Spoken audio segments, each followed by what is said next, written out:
आनी बानी के सारी मिलाओ, सोलह सिंगार सजाओ।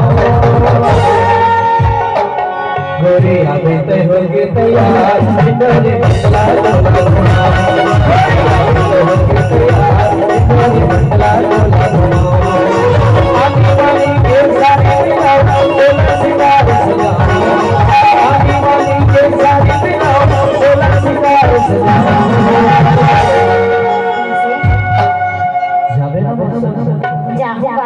गोरी आवे ते होगे तैयार, सिंदूरी मंगला डोला होगे तैयार, सिंदूरी मंगला डोला।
देखकर सके तो बैठा हो, चल दर्शन हो मिला, बैहर वाला घाट है बाजार।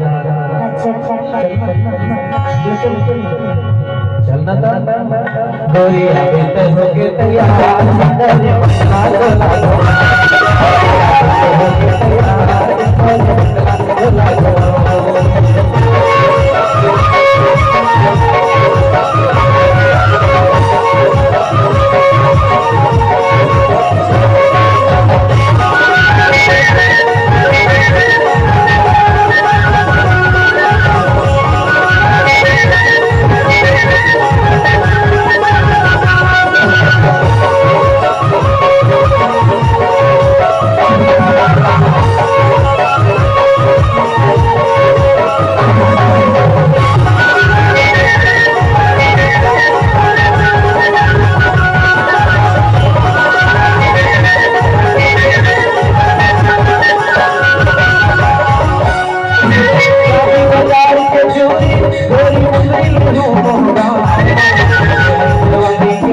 मंगला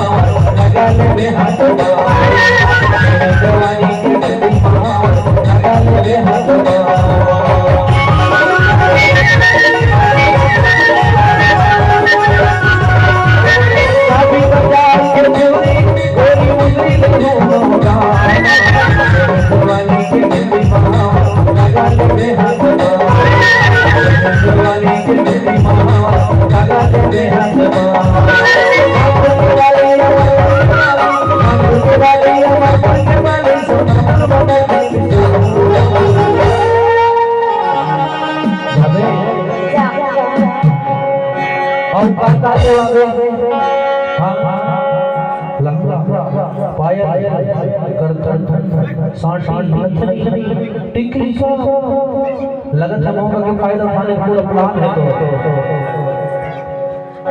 और सुनना और खाए पीकर कुछ नहीं लगी अरे तोला आने वाने के रबड़ी मलाई रसगुल्ला समोसा भजिया आलू गुल्ला गुपचुप सब तो लखवा हो बिल्कुल मन भर गए। अभी नहीं बिहनिया अभी नहीं गौरी आवे तय होके तैयार गांव में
प्यार